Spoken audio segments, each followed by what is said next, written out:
Foladi with Ibrahim Shita. Emi, good morning. How are you doing? I'm good. How are you? How did you fare with the Hamatan? The surprise Hamatan? I think when it came, it was something like, okay, Hamatan came, and is it the time you're supposed to come? But, right.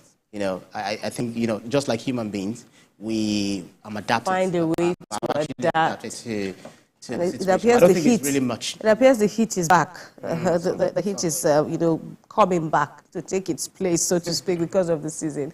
All right, as we have said, we've got a full day.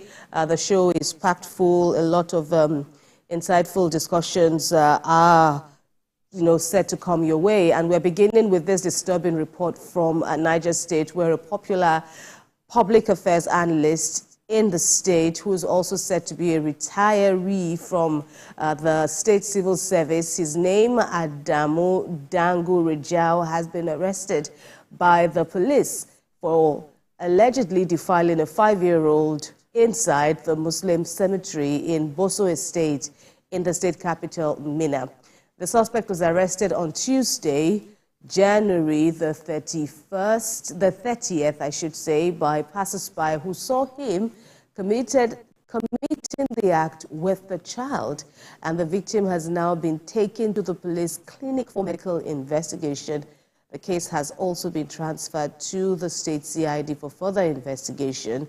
TVC News is following up with this case and will bring you details as it unfolds. And this is yet another pattern to the disturbing spate of sexual offences and the like, defilement, rape, and all the other, concerning sexual offences that have been pervading our land. State authorities, continue to battle with the need to stem this before it escalates further. In Lagos State is also a recurring issue with authorities on top of their game, so to speak. The courts busy with cases of this nature.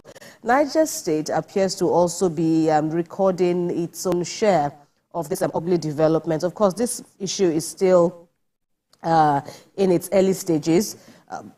We don't know much for now. Speaking with the correspondent who filed in the report, he said the matter, as at the last time, he gave the report, the SCID is yet to comment on this matter. But, the fact that residents were said to have seen this particular suspect committing the act on the poor child is really disturbing.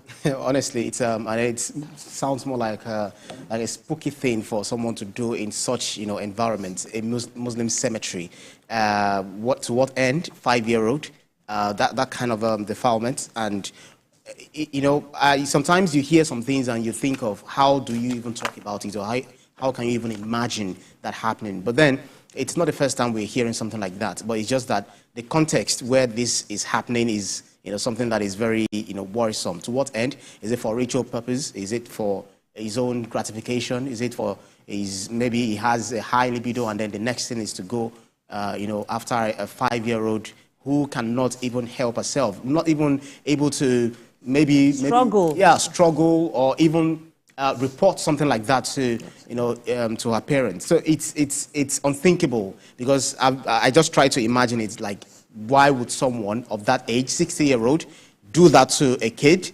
Not even there is no way, nowhere it takes place that you can justify it. But then worse off in a Muslim cemetery. I don't know. That's even a disrespect to the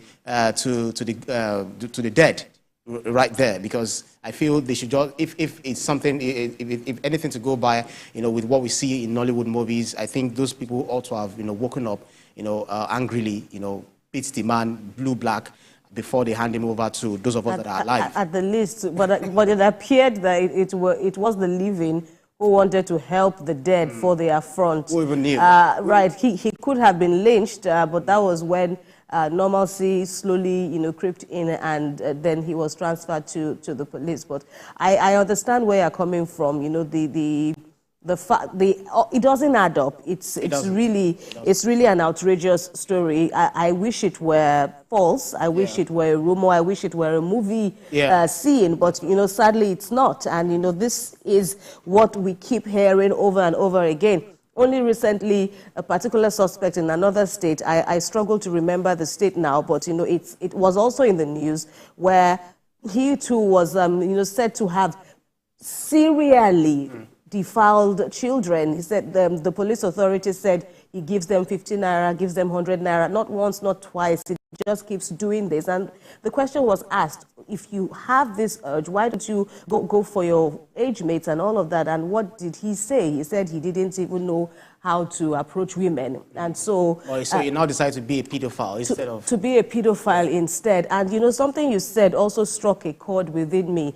This is a child who cannot struggle, does not even understand what is being done. You know, how many of them are at age 5 or age 6? How many of them know the basics of sexual education? How many?